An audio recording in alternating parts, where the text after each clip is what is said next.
Bueno, el título de la prédica de hoy consigue el resultado final de lo que venimos hablando, su propósito, ¿no?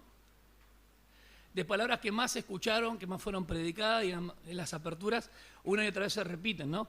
Como 2 de Corintios, Romanos, Efesios, capítulo 2. Y para nosotros entender y ver de vuelta hacia la cruz, cuando vemos hacia la cruz, tenemos que tener el cuadro completo de la salvación. Gracias, hermano. Tenemos el cuadro completo de la salvación. Tacita fresca. Cuando nosotros vemos a la cruz tenemos que tener el cuadro completo. O sea que hay una necesidad de que no hay ningún vocablo que pueda significar todo el plan de salvación. Necesitamos ver, es más, ningún vocablo, o sea, término, representa toda la salvación. Por eso fuimos viendo la deidad, la unión hipostática, las dos naturalezas. Vimos la kenosis, el despojo de la gloria visible. Vimos lo que es la propiciación, vimos lo que es la expiación, vimos lo que es la redención. Amén, por arriba, muy por arriba. Hoy vamos a ver lo que es la reconciliación, la regeneración, la justificación por la fe y vamos a terminar con la gracia. Amén. Y ahí tendríamos todo el plan completo de lo que es la cristología, lo que lo es la iglesia, que empezamos con la iglesia y este misterio tan grande. La hermana ha hablado de un misterio, y hay otros misterios, varios misterios, hay como 11, 12 misterios, estuvimos viendo algunos el otro día, el miércoles, pero grande es el misterio de la piedad, dice Pablo, Dios manifestado en carne. Pero creo que uno de los misterios más grandes, que si bien no dice misterio, dentro de lo que es el ministerio, el servicio, la reconciliación, ese es un misterio muy grande y es el tema porque dice que Dios estaba reconciliando consigo al mundo, pero puso a alguien en lugar de nosotros. Entonces vamos a ver lo que es la reconciliación, qué es lo que conlleva para no mezclarlo con la sustitución, qué tiene que ver la imputación dentro de la justificación. Son todos términos, pero voy a tratar de leerle de la forma más simple que pude escribirlo para que se pueda comprender. Pero necesitamos saberlo, porque esto es algo tan maravilloso y tan grande que no podemos dejar escurrirlo por las manos, o como el vapor, ¿no? Vamos a leer 2 de Corintios capítulo 5, versículo del 13 al 21. El apóstol Pablo dice, si estamos locos para Dios, si estamos cuerdos para ustedes, y empieza a exponer la importancia de que todo esto procede de Dios. Si alguno está acá hoy, dice, bueno, a mí me trajo la hermana Porota, la hermana Choli, la hermana Paxi, ¿sí? El hermano Rubén, el hermano Diego, el hermano Juanito, Fernando, pero la realidad es que es el Espíritu Santo que nos atrae a Cristo. La realidad es que las personas lo que hacen es predicar, porque la palabra de Dios puede ser predicada y muchas veces testimoniada por nuestras vidas, pero el testimonio no salva. Lo que salva es la palabra predicada de la persona y la obra de Cristo. Una persona puede sentirse totalmente compungida por las letras y el testimonio de los hermanos porque ve algo maravilloso, si salió de alguna adicción, si salió de algún pecado que a la otra persona parece casi imperdonable y esa persona disfruta de ese gozo, de esa armonía, de esa cercanía con Dios, entonces la persona queda admirada, puede sentirse tal vez acobijada por las alabanzas y por la paz que hay, pero las letras tienen que ser cristocéntrica y cristológica, son dos cosas muy distintas. Evidentemente la alabanza y la gloria y la honra es toda para Dios. Amén. Sí podemos hablar de testimoniales, por ejemplo, Rabito. Este hombre, Juan Luis Guerra, hizo testimoniales, no podía dormir, estaba depresivo y todo el tiempo con pastillas para dormir. Y hace la canción en su forma, en su ritmo. Porque Dios hizo algo con su vida. ¿Amén o no? Pero expresa quién lo hizo.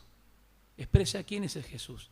Y eso es muy importante. Hay muchos que son medios cristianator porque están en el medio, podían pasar desapercibidos tranquilamente en el mundo porque comparten las cosas del mundo, los deseos del mundo, sin poder mencionar a Cristo. Les da vergüenza mencionar a Cristo. La religiosidad nos ha acartonado. La religiosidad nos ha hecho entender que cuanto más horas oramos, que cuanto más tiempo leemos, más santos somos. Y no es así. La calidad del cristiano se mide por la actitud que tenga hacia Dios y el temor hacia Dios. Amén. Entonces, hoy venimos con reverencia ante el Señor, 2 de Corintios 5:21. Pero el 13, algo maravilloso nos dice, Pablo escribiendo a los Corintios, estoy loco por Dios. Porque si estamos locos, es para Dios. Y si estamos cuerdos, Corintios 5:13, la segunda carta, es para Dios. Y si estamos cuerdos, es para vosotros. Acuérdense que a Pablo lo trataban de loco por un montón de lugares, ¿no? Pues el amor de Dios nos apremia, otras traducciones nos constriñe, habiendo llegado a esta conclusión, que uno murió por todos, y acá habla de la humanidad, cuidado, no por todos los elegidos nomás, sino que Él murió por todos, lo que habla de 1 de Juan 2:2, es la propiciación por todos los pecados del mundo, no solamente por nosotros. Por consiguiente, todos murieron, y por todos murió, para que los que viven ya no vivan para sí. Es obvio que ahí está la regla del que cree. Hay una parte muy importante de que Jesús muere por todos, pero sin embargo ese beneficio vemos que no todos los disfrutan, solamente aquellos que creen. En esa situación de todos y mucho hay que tener cuidado en el contexto, ¿está bien? Acá ya está hablando del que cree, y por todos murió, para que los que viven ya no vivan para sí, sino para aquel que murió y resucitó por ellos. De manera que nosotros de ahora en adelante ya no conocemos a nadie según la carne. Aunque hemos conocido a Cristo según la carne, sin embargo, ahora ya no le conocemos así. ¿Cómo puede el apóstol Pablo hablar de esta manera si él no estuvo con Jesús en la carne? Bueno, pero él habla, acuérdense que el Espíritu Santo es el que inspira las Escrituras y habla de la autoridad que tenía apostólica, porque cuando a él se le aparece camino a Damasco, ya no se le aparece según la carne, sino glorificado. De modo que si alguno está en Cristo, nueva criatura es, las cosas viejas pasaron, he aquí, son hechas nuevas, así que lo que yo debía, que lo pague el vecino. No, las cosas viejas pasaron, son todas nuevas en Él, en Cristo. Y todo esto procede de Dios, esta palabra es muy importante, quien nos reconcilió consigo mismo por medio de Cristo y nos dio el ministerio de la reconciliación. El apóstol Pablo pone un énfasis claro en el ministerio de la reconciliación, a saber que Dios estaba en Cristo reconciliando al mundo consigo mismo, no tomando en cuenta a los hombres sus transgresiones, y nos ha encomendado a nosotros la palabra de la reconciliación. No solamente Dios puso a Cristo para reconciliar consigo al mundo, sino que les ha dado la palabra de la reconciliación. Esto quiere decir que ellos eran ministros, servidores, como nosotros también tenemos esta responsabilidad, hermanos. Por tanto, somos embajadores de Cristo, como si Dios rogara por medio de nosotros. En nombre de Cristo os rogamos, reconciliados con Dios.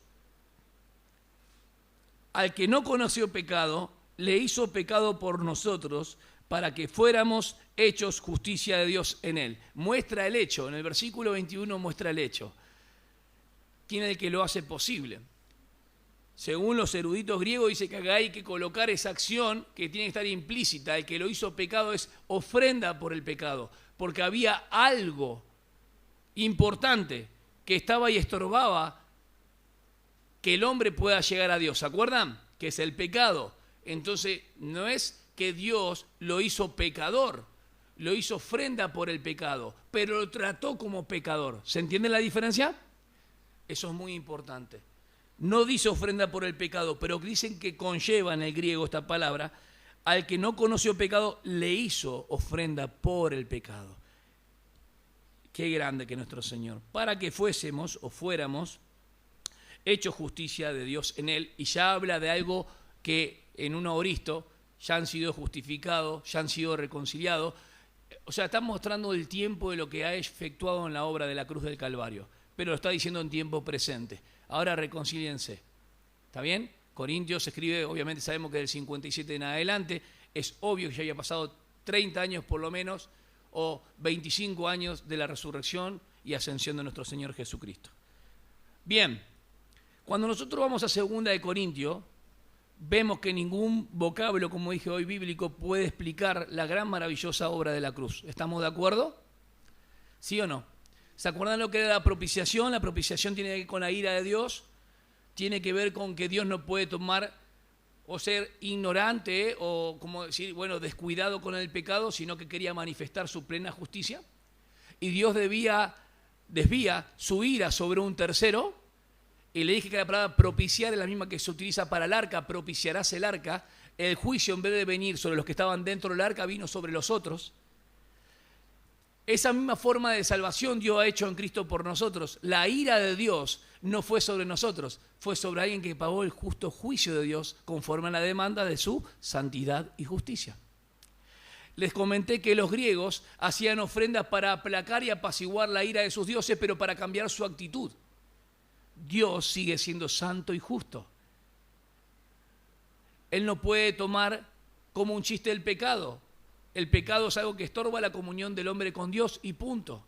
Entonces, ¿cómo miramos la reconciliación? Porque hay teólogos que dicen que Dios reconcilió al hombre con Dios y a Dios con el hombre. No, la reconciliación tiene que ver con un alejamiento, una enemistad, y lo que produce esto de la obra de la cruz es el acercamiento y la armonía, porque ya no hay más guerra. Entonces, la parte que ofende a Dios es el hombre, es una parte que ofende a Dios. Y Dios reconcilia consigo mismo porque el hombre no puede hacerlo. Ese es el punto. ¿Sí o no? ¿Se acuerdan las túnicas de las pieles de Génesis 3? ¿Dios los vistió? ¿Sí? ¿Se acuerdan del día de la expiación que había un cordero que era degollado y su sangre era en el propiciatorio, pero había otro que era suelto? ¿Qué representaba eso? Los dos aspectos de la obra de Cristo. Cristo muriendo primero para glorificar a Dios, porque la ira fue sobre él, el justo juicio de Dios, la santidad de Dios, que había sido quebrantada la ley de Dios, pero afuera el cordero que era desatado representaba la transferencia de todos los pecados del pueblo para nunca más volver. Esos son los pecados perdonados. La obra de Cristo tiene eso. Muere para apaciguar la ira de Dios. La ira fue sobre él. Amén. Y a la vez viene ahora a nosotros en el perdón de todos los pecados. Lo que pasa es que hay muchas personas que no saben que Jesús le ha perdonado todos los pecados, o por lo menos no lo han vivido de esta manera en la experiencia. Pueden saberlo en la teoría y decir, bueno, Jesús murió por todo y ¿qué tiene que ver conmigo? O ¿quién lo mandó a morir a él? Otros decían, ¿quién es ese? Fíjate que él salvó a otro y no se puede salvar a sí mismo. Los ladrones en la cruz disputaban, decían, che, a otro salvó, pero él ningún mal hizo, ¿eh? El de abajo dijo, este verdaderamente era el Hijo de Dios. Judas dijo, he entregado sangre inocente. Los demonios dicen, ¿a qué vienes, hijo del Dios Altísimo? Todos daban testimonio de que él era inocente y que él nada malo había hecho. Jesús dijo en Juan 8, ¿quién me redarguye de pecado? Nos dijo, a ver, díganme muchachos, gente, fariseo, ¿qué pecadito yo hice? ¿Alguna actitud que tuve afuera? No, ¿quién me redarguye de pecado? ¿Quién dice que soy pecador? Si vos manifestás algo, obviamente porque sabías que era pecador, ninguno iba a ser tan presuntuoso de los fariseos a decir que no eran pecadores. Ellos decían que se justificaban por sus obras, que es distinto. No que no eran pecadores. Pero Jesús dijo, ¿quién me redarguye de pecado? Porque es el único que pudo decir, paralítico, levántate y anda, y tus pecados te son perdonados. ¿Y quién puede perdonar pecados si no solamente Dios? Ahí cuando dijeron, este blasfemia dice. Cuando Pilato le dice, a ver, confesame si tú eres el rey. Tú lo has dicho, ese decir sí, soy rey. Cuando le decían el yo soy, ya le dijeron, ya escuchamos demasiado. Vamos. Jesús es Dios. Y hemos tratado muchas veces este punto. Y quiero que entendamos porque dice que Dios reconcilió consigo mismo. ¿Van entendiendo? ¿Quién es el que está muriendo en la cruz? Es Dios hecho carne. Es el gran misterio. Si decimos que Jesús solamente murió en el sentido de la humanidad y que al cargar los pecados de la humanidad, Él murió en su parte humana, de la separación, no estamos entendiendo la parte del misterio que Él le dice en Juan Apocalipsis, yo estuve muerto, y habla como Dios, pero vivo. En Romanos dice conforme a la carne, en semejanza de carne, pero en Juan Apocalipsis dice, yo estuve muerto, pero vivo, y el que habla es Dios. Jesús. ¿Amén? Este es el gran misterio. Quiero llevarlo a reflexionar. La reconciliación está en la obra de la cruz desde el punto de vista de la enemistad del hombre con Dios y el propósito es que sea cambiada esa relación. La reconciliación es uno de los vocablos más profundos en cuanto al acercamiento, porque el hombre estaba enemistado con Dios. La palabra catalazo, donde viene el griego, es justamente esto. Es reconciliar, el verbo, ¿no? Catalazo es reconciliar. Si vos querés reconciliar, una palabra que usaba entre los hombres es que había una enemistad, ¿no? Pero acá es de una parte, el hombre está enemistado con Dios, porque el hombre fue el que pecó. ¿Se acuerdan que la propiciación tenía como sujeto a quién? A Dios. La redención tenía como objeto ¿qué? Al esclavo, hacerlo libre. Y la expiación a ¿qué? La culpabilidad del hombre y quitar el pecado. Todo eso interviene en la reconciliación. Miren qué interesante. ¿Hasta ahí vamos bien, hermanos? ¿Sí? ¿Qué consiste en la reconciliación cuando aparece el sustantivo? La reconciliación, no solamente reconciliar, consiste en poner punto final a la enemistad, bien fácil. Che, fíjate que hay un pleito entre dos profesoras. ¿Qué necesitan? Alguien que propicie en esa relación, un mediador, tiene mucho que ver con esto, y diga, paren acá, porque si no, ¿sí? Oren. A los hermanos le diríamos oren, ¿no? Bien, cuando los ánimos están muy afuera es complicado. La enemistad es un producto ya más de guerra, ¿no? De decir, nos quedamos así, no llegan a una conclusión y están enemistados, ¿no? Hay esa rivalidad. Esta enemistad es consecuencia del pecado. ¿Cuántos están de acuerdo? La que habla de las Escrituras, ¿sí? Y la enemistad entre las personas es manifestación del pecado. Es por eso que esta alienación, que es esa separación, necesita ¿qué? ¿Qué necesita esta enemistad? Reconciliación. ¿Y cuál fue la primera doctrina que vimos la semana pasada? La propiciación. La propiciación es sumamente importante porque la reconciliación necesita satisfacción de Dios. ¿Amén? Si Cristo no muere en la cruz, las justas demandas de Dios conforme a su santidad y justicia, su rectitud, no fueron satisfechas. Por eso no puede reconciliar a nadie. Por eso es mentira que una persona pueda acercarse a Dios como quiere. Hay alguien que hizo el puente. ¿Estamos de acuerdo?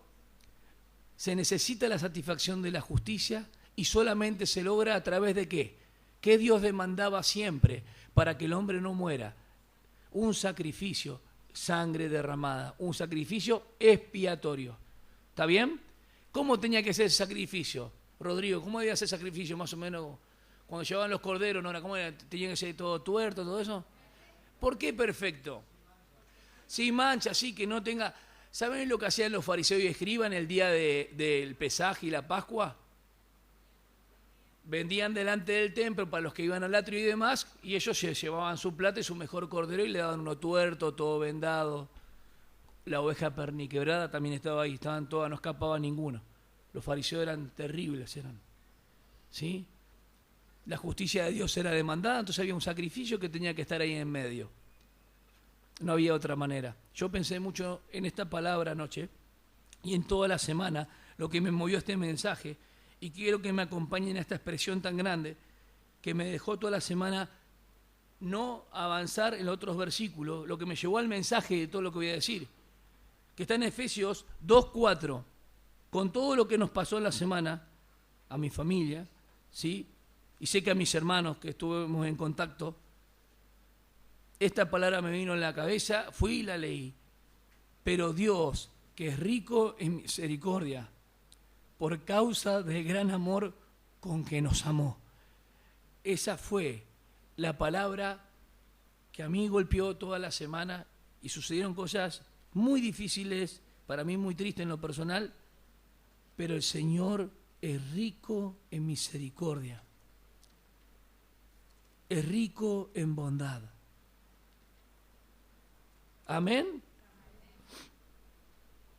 Cuando nosotros hablamos de la cruz y la sangre derramada, ya sabemos que decimos, bueno, Cristo murió en la cruz y derramó su sangre. Lo primero que nos viene a los nenitos también, Cristo murió en la cruz y derramó su sangre, porque están así, están ejercitados en esto. Pero cuando nosotros hablamos de misericordia, cuesta mucho entender.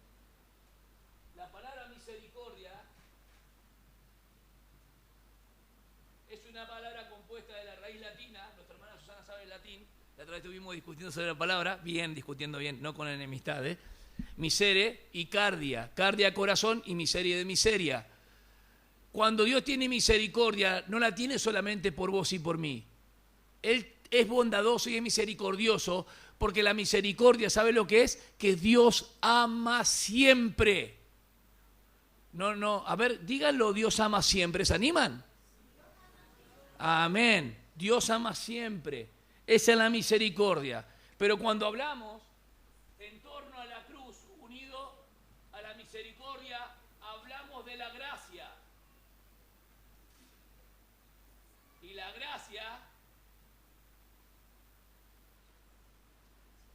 Y la gracia es el amor en descenso. De tal manera amó Dios que dio a su Hijo. Y el Logos se hizo carne. Y Dios reconciliaba con Cristo al mundo. Siempre la gracia es amor en descenso. Se manifiesta en la plenitud, en lo perfecto y en la consumación de aquello que fue dado en la cruz. Dios ama siempre. Amén. A Israel dijo, ustedes no son el mejor pueblo que hay entre las naciones. Mirá lo que son estas naciones. Son más grandes, tienen carros, están ordenados. Este es un pueblo de esclavos. Yo lo llamé de pura gesed, de pura misericordia. La gracia es algo gracioso, algo bello también. Cuando Esther va y se presenta ante Artajerjes, había gracia, charis, gracia. Eso vamos a hablar al final, pero acuérdense de esto. ¿Está bien? Somos embajadores. Los embajadores como Pablo, como lo escribe los Corintios, se dirigen a los hombres. ¿Cómo se dirigen los embajadores? ¿Un embajador qué hace? Excelente. Sí. ¿Quién era, por decirlo de esta manera, el que fue mandado para preparar el camino del Señor? ¿Qué era entonces él? Cuando Jesús dice en Mateo 28, 18 al 20, id por todo el mundo, ¿a quién le está comisionando? A nosotros, como heraldos, mandados por Él. Amén. De estas buenas noticias. ¿Y cuál es la buena noticia? Reconciliados con Dios. Claro que el mensaje no es reconciliados con Dios. ¡Ay! Todos se salvan. No, hay que explicar todo lo que significa esta reconciliación. Hay alguien que tuvo que pagar el precio. Hay alguien que murió por vos, que murió por mí y murió por la humanidad. Esta palabra es la que más o menos, se entiende. Esta palabra la que busca el pueblo, todos claman en hora clave. Neustadt decía, no me dejen solo, justicia. Pero la palabra de la cruz es donde está detallado la consumación, porque ahí Dios manifestó su justicia. No busquemos fuera justicia ni en el hombre, porque en el Viejo Testamento y en Isaías todas las cosas eran como trapo de inmundicia. Bajo la gracia no podemos hacer algo que nos justifique delante de Dios. El hombre tiene que tener rectitud ante los hombres, ¿o no? Tiene que manejarse moralmente bien, éticamente bien, pero si no tiene principios y valores, seguramente se va a conducir peor que otros. Ahora, no todos manifiestan la misma maldad y el mismo pecado. Y no me discutan esto. Es claro, hay personas súper perversas, súper malas, dañinas, están pensando en el mal. Es una manifestación del mismo infierno que opera en estas personas que son los hijos de desobediencia, lo mismo que los demás. Cuando Pablo dice que nosotros estábamos muertos, separados de Dios, lo que hacía que nosotros estemos en Adán no eran nuestros pecados particulares. Adán representa la humanidad. No eran tus pecados particulares. Tus pecados particulares, si vos tenías adicciones, pornografía, fornicación, adulterio, esos son pecados particulares de la manifestación de la persona que no tiene a Cristo, de la vieja naturaleza en toda su fuerza. Algunos manifiestan más eso, otros menos. Hay gente que se encierra en casa y peca en su pensamiento, pero no está haciendo otras cosas fuera maldades. Pero sí coincidimos que todas las personas están separadas de Dios.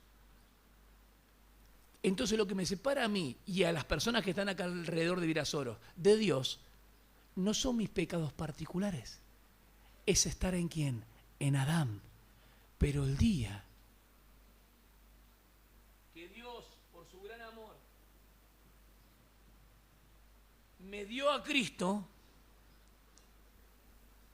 ya no estoy más en Adán. Estoy en Cristo posicionalmente. Amén. Esto presupone que antes hubo una propiciación. No puede haber reconciliación sin propiciación.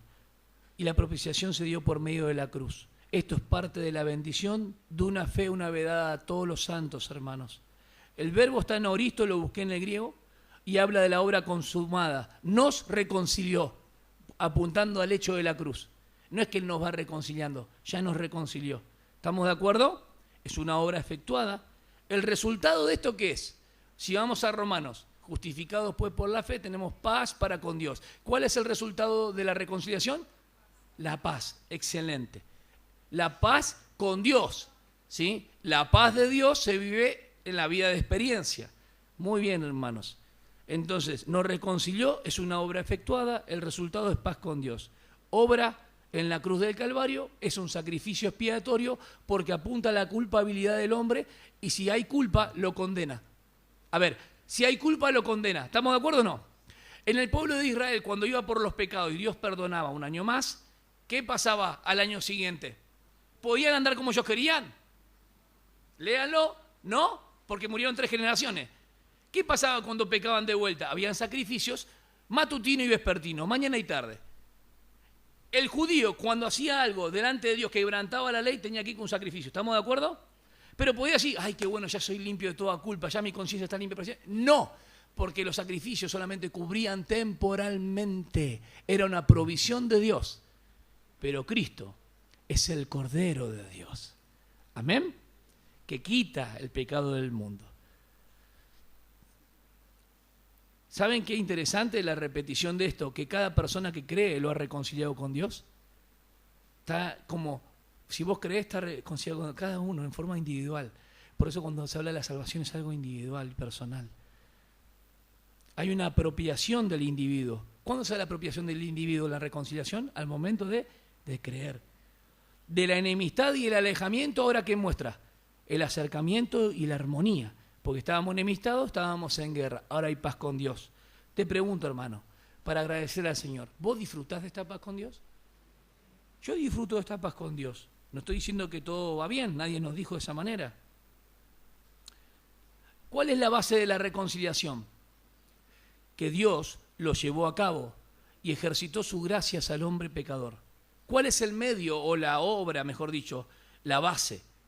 Es la obra expiatoria de Cristo, porque es un sacrificio de propiciación. ¿A causa de qué? Del pecado. Ante un Dios 3 veces santo, lo cantamos recién. Dios es propiciado, el hombre es reconciliado. Es necesario volver a leer lo que declaró Pablo. Dios hizo a su único hijo ofrenda por el pecado. ¿Qué quiere decir eso? ¿Qué quiere decir eso para ustedes? Su hijo, su único hijo, inocente, sin mancha. No dice que lo hizo pecador, sino que lo trató como el objeto de su ira, de su justo juicio con respecto al pecado. Por eso es que el pecado ya ha sido juzgado. ¿Cuándo? En la expiación mediante su sangre. El pecado ya ha sido quitado. La reconciliación es el resultado de la expiación. La reconciliación, hermanos, para que ustedes me entiendan, esto de la enemistad es un resultado de la expiación. Pero no puede haber reconciliación si no hay propiciación. O sea que las 3 partes importantes de la doctrina que tocamos el otro día revelan el aspecto de la sangre. Escuchen, propiciación, expiación y redención. No puede haber reconciliación sin ninguna de ellas. Por eso cuando escriben la historia de la redención, no pueden con un vocablo definir ni la historia de la propiciación, porque tiene la obra de la cruz, tiene sus aristas como el prisma, como el diamante, que tiene un montón de aspectos tan maravillosos que no podemos dejar de decir una y resumirlo todo en un vocablo. Por ejemplo, la propiciación de Dios. No, podemos explicarlo como tema, pero vemos que es mucho más. Y ustedes se dan cuenta que es mucho más. La expiación es porque el pecado ya ha sido quitado. ¿Estamos de acuerdo? ¿Cuál es el resultado? La reconciliación. Así como el perdón viene luego de la satisfacción de Dios. Si no hay satisfacción en Dios, porque dice que Dios miraba abajo y veía que de continuo el mal, lean Génesis 6. No contenderá para siempre mi espíritu con el hombre, porque de continuo es el mal. Los hombres se entregaban a la lascivia, mujeres con mujeres, hombre con hombre, todo lo que ustedes ven hoy, eso ya estaba ahí. Todo el espíritu sodomita, gomorrita, como sean, todos los amonitas, todos los que estaban ahí, porque Moab y Amón fueron del incesto y producto de las hijas de Lot, también acarrean terribles pecados y entran después rodeando a Israel, influencian con sus dioses, de ahí viene todo. Cuando llega Jesús, era el peor clima social, la corrupción política y religiosa que había. Y Jesús decía, y dijo en ese momento, que no iba a haber gloria sin el sufrimiento. Porque Él dice 3 veces, es necesario que el Hijo del Hombre padezca, o sea, padeciese, muera y después resucite. Nadie entendía eso porque ustedes ya hoy comprenden por las Escrituras que esperaban un Mesías libertador y posiblemente 100% del Imperio Romano, y que con el Mesías Rey el pueblo de Israel sea cabeza y no cola. Hoy muchas iglesias piensan que Jesús está reinando. Les quiero decir que lamentablemente Él no está reinando y no está tampoco en el trono de David. Él es Rey de Reyes y Señor de Señores por excelencia, no por imposición que yo lo diga. Pero Él es el que gobierna nuestras vidas, nuestro corazón, y lo está haciendo ahora a través de su Espíritu Santo. Amén. Si les pregunto, ¿Dios juzga el pecado o no? ¿Y por qué ustedes saben? ¿Por qué? Porque lo juzgó en la cruz completamente. ¿Anteriormente juzgó el pecado o no? ¿Hubo justicia de Dios antes? ¿Qué nos demuestra la cruz? Porque algunos se olvidan. Dice que pasando Él por alto, ¿se acuerdan los tiempos de ignorancia? Lo mismo que Hechos 17:30, nunca en el Viejo Testamento dice que hubo remisión de pecados, nunca hubo perdón de pecado completo. Solamente, escuchen hermano, es a través de la obra de la cruz. Si vos estás sentado hoy y la palabra de Dios es impartida y el Espíritu Santo trae a vos una obra de salvación diciéndote que todos los pecados en su Hijo, en Jesucristo, fueron llevados, fueron castigados, fueron juzgados, la palabra que vos quieras, y que te otorga entrada a la vida eterna, solamente debes creer en ese hecho que Él hizo. No se te va a aparecer una imagen de Jesús acá caminando, ni alguien que te toque con el dedo en la frente. No necesitas eso, porque la máxima revelación está en las Escrituras. Amén. Si alguien predica otro evangelio, dice Pablo, sea anatema. Ahora, si juzga el pecado, ¿cómo lo juzga? Conforme a su santidad y su justicia. La clásica pregunta, ¿cómo puede ser que un Dios de amor y misericordia pueda perdonar al pecador sin que muera? ¿Cómo un Dios de amor y misericordia que demanda que el pecado sea juzgado puede perdonar al pecador sin atentar a su justicia y su santidad? A los ojos humanos imposible, pero Dios lo hizo. ¿Qué necesitó? Nora lo dijo el domingo pasado, pero muy chiquito lo dijo Nora, porque vino cansada. ¿Qué necesitó? Un sustituto. ¿Qué es un sustituto? Génesis está en todas las doctrinas. Alguien que muere en lugar de. Un inocente que paga 2 pieles de cordero que fueron para vestir, los vistió Adán y Eva. Y no usó más ropa ni de pimienta allí, ni de acuarela, ni de ningún lado. Siempre tuvieron esas vestiduras. ¿Por qué? Porque representaban la provisión de Dios y de que ellos no habían muerto sin la provisión de Dios. Ellos 2 tenían que morir, pero Dios proveyó algo para que no mueran. Y Dios proveyó algo para nosotros para que no muramos eternamente. Proveyó la justicia de Cristo. Porque Él se hizo ofrenda por el pecado. Alguien lo tiene que pagar, hermano. Y la justicia de Dios nos reviste. Dios no ve como si nunca pecamos. ¿A través de quién? De Cristo. Él es el sustituto. Vamos a pasajes. Porque no hay otro nombre en que podamos ser salvos. 1 Timoteo 2:5. Veamos la parte del sustituto. Tiene que haber alguien, un mediador entre Dios y los hombres.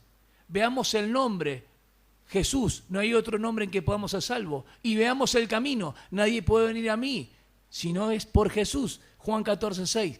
3 aspectos importantes que tenemos entre la reconciliación y la sustitución. Nadie puede ser salvo sin este mediador. Nadie puede ser salvo en otro nombre. Y nadie puede ser salvo si no es por el único camino.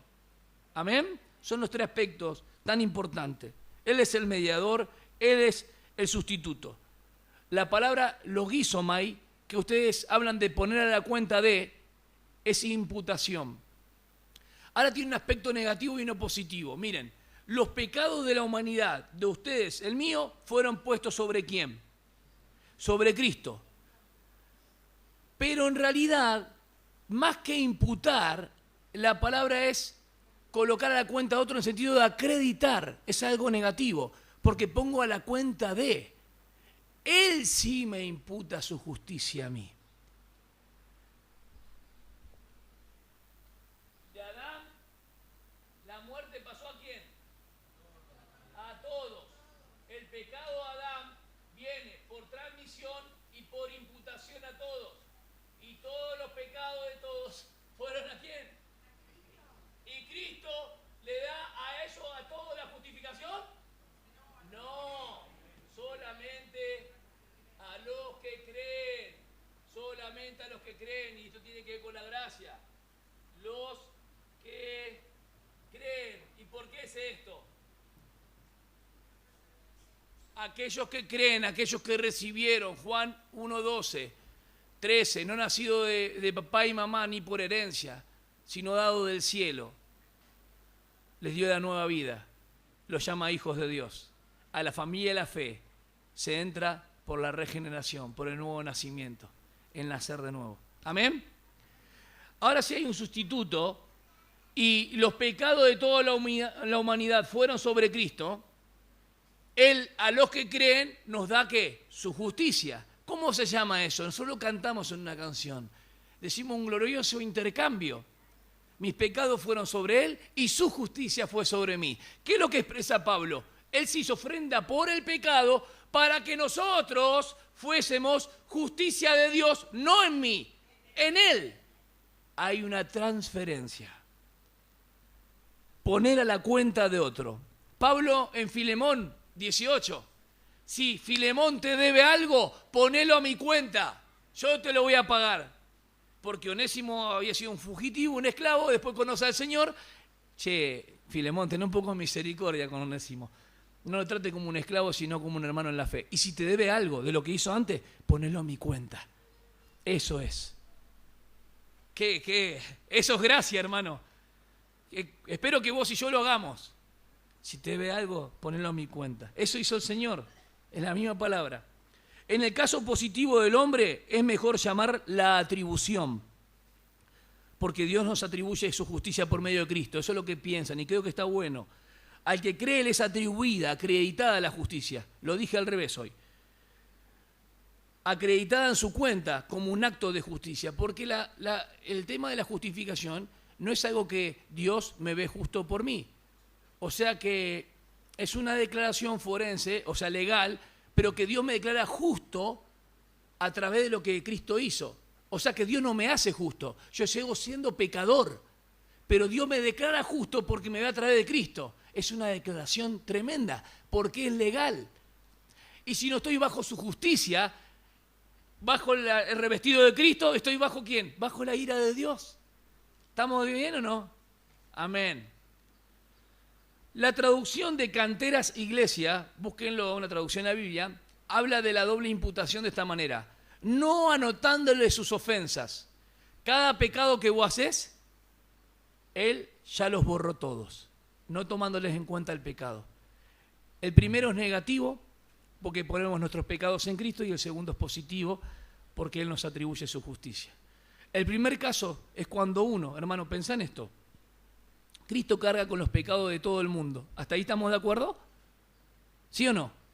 Pero en el segundo caso, cuando la justicia es atribuida, es acreditada al pecador que cree en Jesucristo. Romanos 5, 8 al 10, porque ya fuimos reconciliados con Él, más ahora que Él vive, ¿cómo nos dará con Él, juntamente con Él todas las cosas? Vayamos a tres cosas importantes. Ilustro, cuidado con lo que voy a decir. Ilustro. En Lucas 15 van a ver la parábola de la oveja perdida, de la dracma perdida y del hijo pródigo. ¿Sí o no? La primera parábola habla de que Dios busca. El amor que Dios busca. La segunda, Dios busca. La tercera, Dios recibe. Cuando hablamos de la reconciliación, de que el hijo malgastó todo, él pensó en hacer muchas cosas. ¿Qué dijo? Me levantaré e iré a la casa de mi padre, dice que arrepentido, y haré esto y aquello. Cuando el padre lo vio, y la palabra que no la puedo, hermano, no puedo todo el tiempo tirar las palabras, pero es importante. En el griego dice que una vez, tras otra vez, el padre salía para ver si su hijo venía. ¿Vendrá hoy? No, no viene. Eso es maravilloso, que no se ve en la traducción, porque si lo ponen en paréntesis, por lo menos uno, estudia. Veía, imagínense a un padre que está esperando a su hijo. La semana pasada escuché de una persona en el país de El Salvador con todo lo que estaba pasando, y también personas que desaparecieron por todas estas maras, y dice, me llevaron a mi hijo y hasta el día de hoy no sé, no tengo ni lugar a donde enterrarlo porque no sé dónde está. Si supiera por lo menos. ¿Saben por qué quiere saber? ¿Por qué piensan ustedes que quiere saber? Por la conciencia, darle un entierro digno. ¿Vendrá mi hijo hoy? No viene. ¿Vendrá mi hijo? No viene. Cada día. Y viene el hijo y el padre salió a abrazarlo. ¿Y qué le hizo el padre? El vestido, pero no le dio un vestido, le dio el mejor. Le dio un anillo que representa ¿qué? Autoridad. Le dio calzado que representa libertad. Son las marcas que diferenciaba a un esclavo. Los esclavos andaban descalzos. El libre tenía calzado.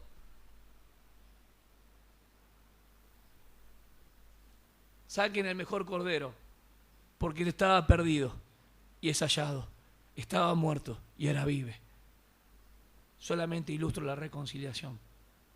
Queremos decir un montón de cosas, pero Dios nos estuvo amando. Cuando aún éramos pecadores, Dios nos reconcilió con Cristo. ¿Amén? Pasemos a la regeneración, un solo versículo, de los que ustedes ya conocen, tomando Efesios.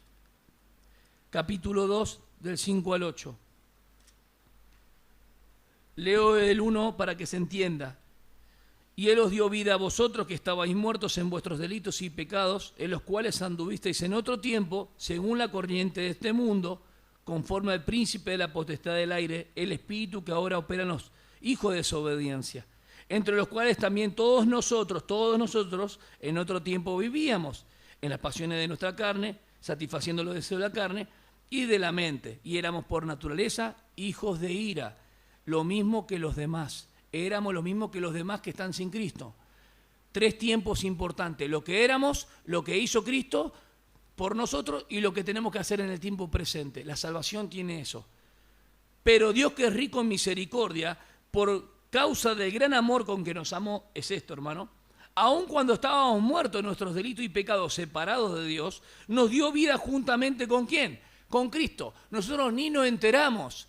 Nosotros aprendimos religión, porque el hombre nace en pecado, muerto, caído, separado de Dios y encima religioso, porque nace con una religión que le imponen, pero no tiene gratitud por Dios por medio de Cristo. Nace religioso el hombre, ¿o no? ¿Vos por qué sos? No, porque mi papá me enseñaron a ser así. Y muchos cristianos evangélicos son religiosos, pero no tienen la vida de Cristo. Pero Cristo, con su gran amor, nos salvó. Y con Él nos resucitó, y con Él nos sentó en los lugares celestiales en Cristo Jesús. Miren cómo Dios ya nos ve, a fin de poder mostrar en los siglos venideros las sobreabundantes riquezas de su gracia, por su bondad para con nosotros en Cristo Jesús. Y acá viene el versículo que más leemos: porque por gracia habéis sido salvados por medio de la fe. La fe nos salva, es el medio para beneficiarse de la salvación. El que salva es Cristo. La fe, ¿saben para qué es? Para que no sea por obras, para que no sea por méritos, para que sea por Dios mismo. Dios nos da la fe para creer. ¿Dónde vos y yo encontramos la fe para creer? ¿En una iglesia? No. ¿En un dogma? No. En Cristo, en su muerte, sepultura y resurrección. Esto no es de vosotros, sino que es don, no por obra para que nadie se gloríe, porque somos hechuras suyas, creados en Cristo Jesús, para hacer buenas obras, las cuales Dios preparó de antemano para que anduviéramos en ellas. ¿Qué es la regeneración? Es volver a vivir. ¿Pero en qué sentido? No es remendar, no es hacer algo, sino algo nuevo. O sea que hay que tener mucho cuidado. Regeneración no es remendar, es algo nuevo, totalmente de otra naturaleza. Él nos dio una nueva mente, un nuevo corazón, ¿sí? Y una nueva voluntad. Porque miren, servíamos a la carne, a la satisfacción de los ojos y a la mente. Las tres cosas que menciona Juan. Los deseos del mundo, la vanagloria de la vida y los deseos de la carne. Son las mismas tres cosas que perdió el hombre en el Edén. Cuando tuvo que ejercer voluntad Adán y Eva, ¿qué hicieron? Ellos podían amar a Dios a través de la experiencia, podían sentir afecto por Dios a través de todo lo creado, pero cuando se ejerció su voluntad, fallaron, se independizaron de Dios. Y nosotros hoy tenemos una nueva creación. La nueva creación es la nueva criatura. La nueva creación, la nueva criatura es el nuevo hombre. ¿En quién es? Vosotros tenéis la mente de Cristo. Cristo vive en nosotros. ¿En cuántos vive Cristo?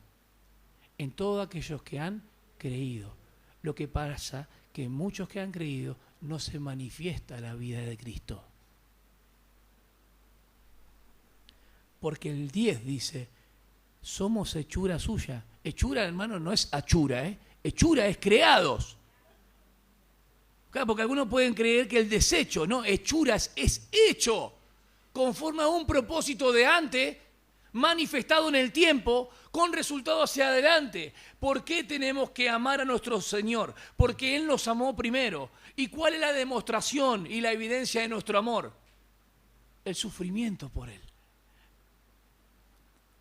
Pare de sufrir. No, seguimos sufriendo por Él. Porque cuando predicamos, muchas veces no somos del otro lado respondidos.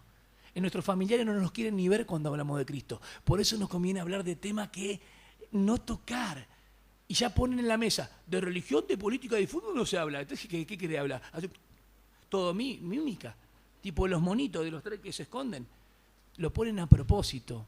Porque quieren ir en contra de la salvación y la gracia del Señor. Posiblemente yo lo hubiese hecho también. Ustedes también cuando estaban... No es que estamos fuera del mundo. ¿Dónde estamos? En el mundo. Pero cuando estábamos gobernados por Satanás, creo que todos, de una u otra manera, hacían la misma posición. No me hables de la iglesia. ¿Es así o no? Es una tónica constante. ¿Por qué? Porque el evangelio de la cruz es locura.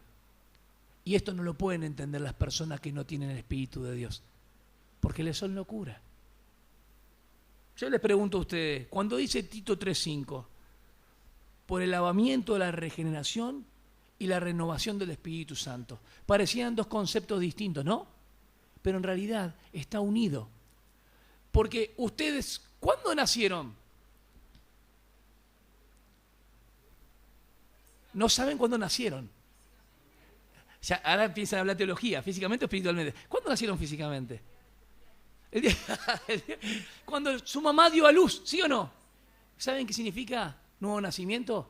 Dar a luz. Es de lo alto, es el nacimiento inicial, pero la renovación del espíritu tiene que ver con el proceso de la madurez. Eso anótenlo. Son dos aspectos de la misma obra del espíritu, pero Él nos va llevando de gloria en gloria a la misma imagen de Cristo. Te guste o no, te ves con muchas fallas y muchos pecados, pero te digo algo, Él va a presentar una novia limpia, ataviada y sin mancha. Y no van a ser tus obras perfectas, van a ser por la obra de Cristo. Y el espíritu y la esposa dicen, ven. ¿Le conviene a la iglesia mantenerse en santidad y sin contaminación del mundo? ¿Sí o no? ¿Por qué? Porque así evidenciamos, hermanos, por favor, un poco del amor de Dios. Estas palabras que dice, Él es rico en amor y por causa del gran amor con que nos amó, nos dio todo. Algo tenemos que hacer. Si somos hechura suya, no estamos para nosotros mismos. La nueva vida, mente, voluntad y corazón. ¿Cuál es el estado del hombre antes de su conversión? Muerto, ciego, caído y religioso. Miren esto, no conoce las cosas de Dios, mente, 1 Corintios 2:14, no puede sujetarse a la ley de Dios, Romanos 8:7, voluntad, mente, voluntad. En cuanto a la adoración, no puede llamar a Jesús Señor, porque en 1 Corintios 12:3 venía alguien y entraba y quería llamar a Jesús anatema y otro le discernía. Una persona que no cree en Cristo no puede llamar a Jesús Dios. Estoy hablando de acá adentro, hermano, no decirlo de letra. Entonces mente, voluntad y emoción está involucrado en el hombre nuevo. En cuanto a la práctica, no puede agradar a Dios, Romanos 8:8, porque la carne no puede agradar a Dios. La mente está corrompida, la voluntad está corrompida, los afectos están corrompidos y la práctica está corrompida. El hombre natural no percibe, no puede agradar a Dios, no puede tener un afecto que glorifica a Dios. Cuidado con pensar que la gente del mundo sí puede ser cosas que... No, porque por la carne no se puede agradar a Dios, hermano. Por eso nos dio su espíritu. Yo sé que esto le va a hacer ruido en su corazón, pero ¿cómo que no? No se puede agradar a Dios en la carne. Podemos hacer cosas muchas hermosas, pintura, por ejemplo, arte, música y demás, pero a Dios se le agrada por medio de su espíritu. ¿Amén? No les gustó mucho, pero sigue. La nueva vida incluye santidad y actividad. Cuando vemos la necesidad de la justificación del pecador, se encuentra en la culpabilidad. Y la necesidad de la regeneración se encuentra en el hecho de la muerte espiritual del hombre. La vida es el contraste de la muerte. Muertos, ahora vivos en Cristo. Ahora, ¿se transmite la nueva vida porque somos hijos de? ¿O nací en un hogar cristiano? Bien, ese es un error muy grande. La nueva creación es creada según Dios, en la justicia y santidad de la verdad, Efesios 4:24. La nueva creación proviene de Dios, de modo que aquel que está en Cristo, nueva criatura es, las cosas viejas pasaron, son todas hechas nuevas. ¿Qué es la justificación por la fe? Se lo estoy diciendo. ¿Qué es la justificación? Primero, es una declaración legal. ¿Y por qué por la fe? Por creer en la obra de Cristo. Bien, la justicia de Dios por medio del Evangelio. ¿Qué dice Pablo? El Evangelio es poder para salvación a todo que en él cree. Porque en el Evangelio se revela ¿qué? Ya le cerré el tema, hermano. Ya está el tema. Ya está el tema. Nadie tiene salvación sin Cristo. Y a Cristo se llega por fe. Y la fe viene por la palabra de Dios. No por el testimonio personal de una persona, valga la redundancia, o de una canción bonita, para nada. La justificación por medio de la fe es que la justicia de Dios por medio del Evangelio es más que atributo divino. ¿Dios es justo? Pero esto es otra cosa, es mucho más. Porque esta es la manifestación de la justicia de Dios. Yo digo, Dios es justo, Dios es santo. Acá se muestra la santidad y la justicia en su plenitud, en la cruz del Calvario. Porque es la que se ha proporcionado al hombre para salvación. Primero vemos el capítulo de Romanos, versículo 16. Y el 17 dice que es salvación para todo aquel que en él cree. La justicia se manifiesta para todos, pero solamente la reciben los que creen. ¿Estamos de acuerdo? ¿Y por qué habla de este aspecto el apóstol Pablo? Porque es revelada la justicia de Dios, porque fue prometida por los profetas, fue anunciada, pero puede ser vista en 3 tiempos. ¿Cuándo Dios nos salvó? En la cruz. ¿Pero cuándo fue determinado esto?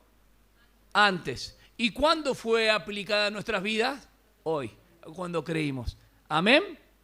Entonces la justicia es muy importante. La justificación incluye 3 elementos. Mis pecados fueron en Cristo. La justicia me reviste.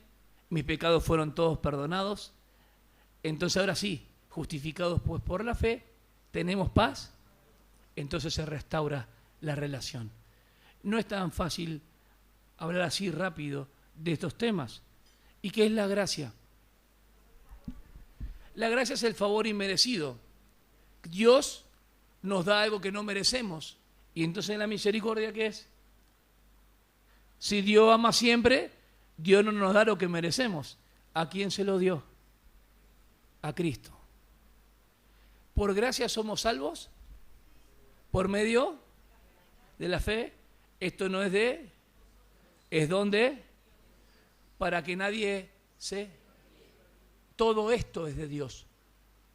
¿Todo esto qué es? La fe, la gracia, la salvación, la justicia, el Evangelio. Dios Padre, te alabamos porque tú eres bueno.